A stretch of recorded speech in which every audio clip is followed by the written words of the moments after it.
18세기 후반 프랑스는 심각한 재정 위기에 직면했습니다. 미국 독립전쟁에 대한 지원과 왕실의 사치스러운 생활은 프랑스 재정을 압박했고 루이 16세는 이를 해결하기 위해 새로운 세금을 부과하려 했습니다. 그러나 귀족과 성직자들은 세금을 피하고자 했고 프랑스 국민들은 부당함을 느꼈습니다. 이러한 상황에서 1789년 5월 3부회가 소집되었습니다. 3부회는 평소와 달리 제3신분이 평등한 투표권을 요구하면서 큰 갈등을 초래했습니다.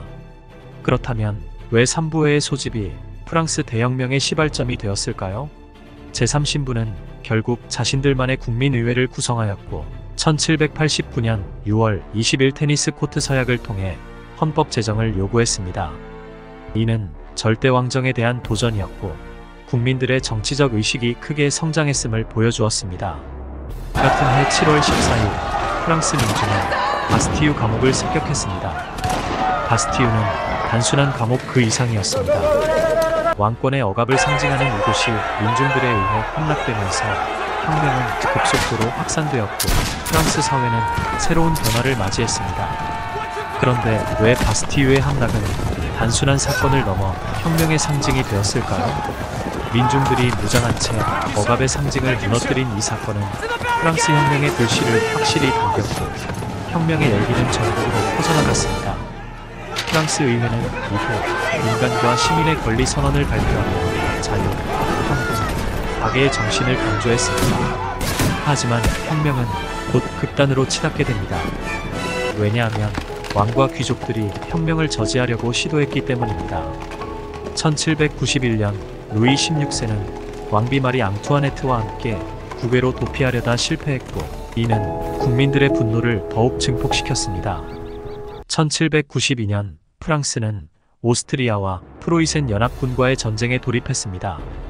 왕당파들은 이 전쟁에서 혁명을 진압하려 했지만 민중들은 국왕을 배신자로 간주하고 1792년 9월 21일 왕정을 폐지하고 공화정을 선포했습니다. 그런데 왕정을 폐지한 후에도 왜 혁명은 더욱 과격해졌을까요? 이는 혁명 내부의 갈등과 외부의 압력이 겹쳐진 결과였습니다. 자코뱅파와 지롱드파 간의 정치적 대립은 공포 정치를 초래했습니다. 1793년 1월 21일 루이 16세는 단두대에서 처형되었습니다. 프랑스는 이제 왕정이 없는 국가가 되었지만 내외부의 위협 속에서 불안정한 상태에 놓였습니다. 그 중에서도 로베스피에르가 이끄는 공포정치는 가장 극단적인 시기로 기억됩니다. 공포정치는 왜 프랑스 혁명에서 필요했을까요? 내부의 반혁명 세력을 진압하고 외부의 침략에 대항하기 위한 강력한 수단이었기 때문입니다. 그러나 과도한 처형과 공포는 결국 로베스피에르의 몰락을 불러왔습니다. 1794년 7월 로베스피에르가 처형되며 공포 정치는 끝났고 혁명은 새로운 국면을 맞이했습니다. 이후 프랑스는 5인 총재 정부가 수립되었지만 이 역시 장기적인 해결책이 되지 못했습니다. 정치적 혼란과 경제적 어려움이 계속되었고 사람들은 새로운 지도자를 원했습니다. 그때 등장한 인물이 바로 나폴레옹 보나파르트였습니다. 그는 1799년 11월 9일 쿠데타를 통해 권력을 장악하고 프랑스 혁명은 새로운 군사적 리더십 아래에서 또 한 번 변화를 맞이하게 됩니다.